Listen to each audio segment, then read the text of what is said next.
nacional, sentimiento nacional. Ese sentimiento que alegra mi vida en todo momento. Nacional, sentimiento nacional.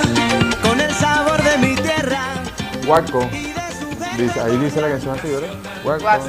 sentimiento nacional. Seguimos en diálogo abierto con la economista Liliana Ferreira, profesora de la Universidad Centro Occidental Lisandro Alvarado. En el primer corte hablamos sobre lo que ha mostrado parte de la candidatura del presidente Avanzada Progresista Henry Falcón Fuentes y también cómo se ha ido manejando el gobierno en estos últimos días, donde ya se han anunciado las elecciones presidenciales en cuanto a materia económica. Otro de los aspectos que puso en la mesa Francisco Rodríguez, el economista que está asesorando a Henry Falcón, fue el control cambiario.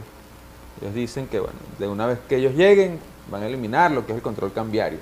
Lo mismo decía Enrique Capriles en el 2015, en una de sus propuestas económicas. ¿Qué quiere decir esto? ¿Lo mal que está nuestra economía, que aún se sigue pensando en eso, o que es un factor que se tiene que hacer sí o sí, Liliana, para mejorar la economía en el país? Bueno, es que si tú estás planteando dolarizar, control cambiario no tiene ningún sentido, porque la dolarización es un modo de administrar las divisas dentro de un país y ya no tendría ningún Una va de la sentido otra, un entonces. control cambiario, o sea, porque no tendrías, de hecho, ningún tipo de cambio. ¿Cuál hay sino que hacer primero? La eliminación. Si dolarizas, ya no tienes un control de cuánto vale tu dinero local frente a las divisas. O sea que es casi, se da por sentado que si vas a dolarizar, obviamente estás levantando cualquier control cambiario.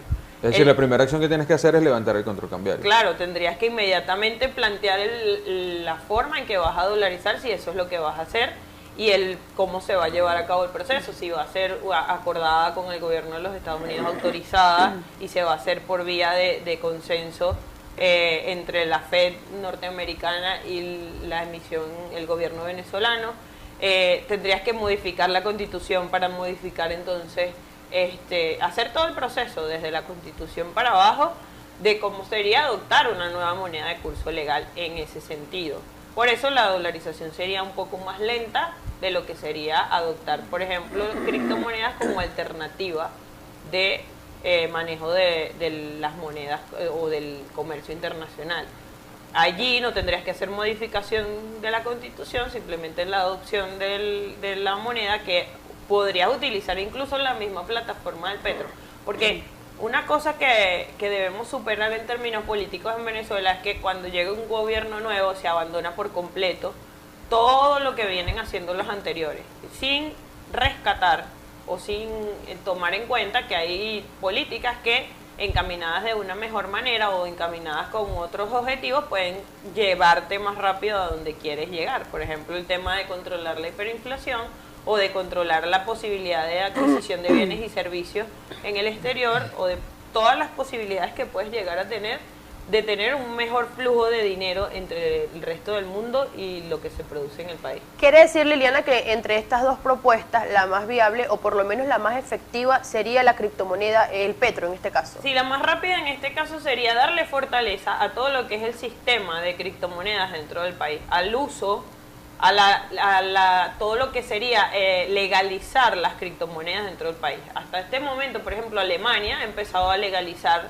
las criptomonedas desde su constitución, desde sus leyes más básicas, a ir introduciendo los mecanismos para que se declaren los impuestos, para que se consideren activos, para que formen parte de lo que es los capitales y las regulaciones a los capitales. O sea, en ese caso sería mucho más fácil en Venezuela ir por ese camino, no regular en cuánto vale una criptodivisa, porque también tenemos ese tabú con la regulación. Entendemos regulación como, bueno, te voy a decir cuánto cuesta.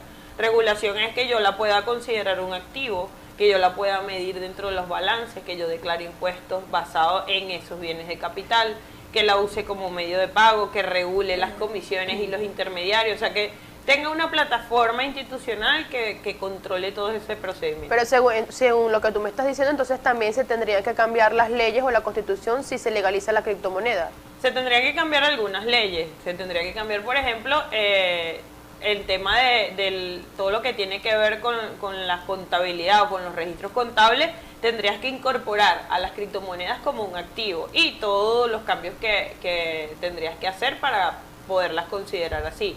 También tendrías que hacer algunas modificaciones en algunas leyes que tengan que ver con impuestos, en leyes orgánicas que manejan todo lo que es la plataforma fiscal, para que, por ejemplo, los ingresos del Estado también puedan ser medidos parcialmente en criptomonedas, porque el Estado tendría ingresos a través de la venta de su propia criptomoneda, pero también por operaciones con otras, porque el gobierno podría cambiar, por ejemplo, petros a otras criptomonedas para hacer compras internacionales, para hacer pagos internacionales, y eso tendrías que tener legislación que permita registrarlo. Es bien visto esto, ¿no? Lo que está sucediendo ahora mismo con esa criptomoneda, con el petro en el mundo entero, Liliana.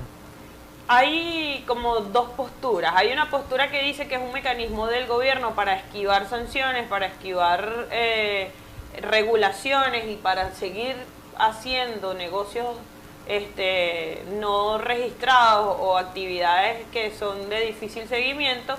Y hay otros que dicen, bueno, es una apertura a una forma de hacer negocios con Venezuela mucho más rápida, que va a permitir pasar directo a comprar y vender bienes y servicios con la población, y que le va a permitir una apertura a un mercado que hasta hoy tenía limitado, y para también acceder a bienes y servicios que hasta hoy dependías de liquidaciones de divisas, dependías de permisos de importación y de otra cantidad de permisos y leyes y burocracia que no permitían que esto se hiciera de manera acelerada y de manera directa a quien vende el recurso y a quien Liliana, lo compra. ¿quiere decir que entonces el petro podría mejorar las relaciones internacionales de Venezuela con otros países? El petro directamente quizás no, porque lo emite el Estado, pero sí permite que los venezolanos accedan a una plataforma de recursos que no tenían disponible antes. Porque si tú, por ejemplo, puedes comprar petros y cambiar esos petros a cualquier otra de las monedas de más uso dentro de las distintas plataformas o de las distintas casas de cambio virtuales, tú puedes entonces tener petros, comprar Bitcoin, importar con tus Bitcoin, pagar con tus Bitcoin a un productor en China y comprar bienes y servicios y hacer el proceso. Lo que tendría que aclararse es el proceso de importación, por ejemplo, que tú puedas declarar en una aduana: esto fue comprado con criptomonedas, esto fue pagado de esta manera y esto va a entrar al país como mercancía legal de venta y de comercialización, cumpliendo con las normas tradicionales que se dan dentro del comercio internacional. Es decir, que es parte de lo que dijo el presidente de la República hace 2 días, donde anunció también que la criptodivisa Petro captó ofertas por más de $5.000 millones durante la preventa. Abro comillas, allí el presidente de la República dijo: de este modo se obtendrá el dinero para comprar todo lo que necesita nuestro país. Esto es parte de las soluciones económicas. En ese caso, ellos hablan de la preventa. Todavía el petro ni siquiera es una oferta inicial. O sea, todavía no Todavía el petro no es petro. No, es un petro, exacto. Todavía nadie ha comprado un petro, porque en realidad lo que ha habido es una preventa. Una intención de compra sobre un proyecto de una moneda o de una criptomoneda. Habría que ver qué tanto se materializa de todo lo que está en el white paper del petro, o sea, en la hoja de ruta del petro, por ejemplo, en términos de legalizar las importaciones por esa vía o el pago de compras en el exterior por esa vía.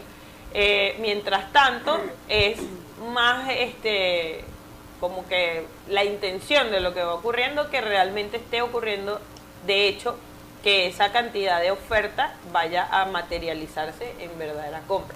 Por un lado, el petro tiene un proyecto, porque todas las criptomonedas se basan en proyectos.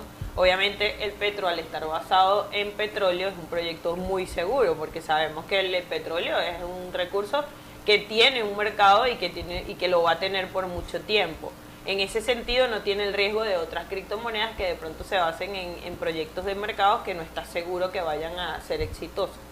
Pero por el otro lado, el hecho de que esté centralizada, que la emita un gobierno, que es un gobierno que tiene un historial de claro, una reputación dudosa en materia económica, también le hace una carga de expectativas que de pronto no permite que el petro como tal arranque como el proyecto que ellos esperan que sea. Sin embargo, les abre los caminos para que se dé como una apertura al mercado. La gente, por ejemplo, va a entender cómo funcionaría una wallet, cómo puede comprar en el exterior con eso, cómo puede guardar su dinero allí, cómo puede generar ingresos con productos financieros diseñados para ese tipo de moneda. O sea que va habiendo una apertura de las personas, de los usuarios, y se va convirtiendo como que en una alternativa. Es decir, Liliana, que cuando el petro sea petro, cuando esto se concrete, puede cambiar tanto para bien como para mal. Sí, porque de hecho hay muchas cosas que el petro implica que ya no pueden empeorar mucho más. Por ejemplo, una de los planteamientos dentro del white paper del petro es que las cajas de ahorro y de las instituciones de fideicomisos públicos guarden sus ahorros en petros, no en criptomonedas, no en bolívares. Entonces, por un lado mucha gente dice, bueno, pero es que esos petros que son deuda, bueno, pero un petro está valorado en dólares, eso es mucho más seguro que cualquier bolívar. O sea, en realidad el bolívar ya perdió tanto su capacidad de compra que cualquier cosa que no sea bolívares implica una mejora, aunque no sea la mejor de las mejoras, valga la redundancia. En este caso, cuando tengas de pronto que las cajas de ahorro pueden manejar petros, es posible que esas cajas de ahorro puedan hacer operaciones en otras criptomonedas y obtener una rentabilidad con productos diseñados para esas cajas de ahorro y para ese tipo de ahorro, como en los años 80 fueron las cajas de ahorro diseñadas para tener fideicomisos en activos de la bolsa de valores y en activos del mercado de dinero y del mercado de capitales. O sea que pudiera ser un cambio en esa misma dirección. Quiere decir, Liliana, que si al petro le va mal, todavía no hay nada que perder. Exacto, si el petro no funciona, por lo menos la posibilidad de abrirse a las criptomonedas le genera un beneficio a la población que aprende como que en la ruta por donde debe transitar. Quizás esa moneda no sirve, pero las demás puedan servir, o quizás pueda incluso funcionar el proyecto de manera efectiva. Liliana Ferreira, economista, nos acompaña la tarde de hoy en Diálogo Abierto. Hacemos una pausa y regresamos con más de nuestra invitada. Y notas la diferencia.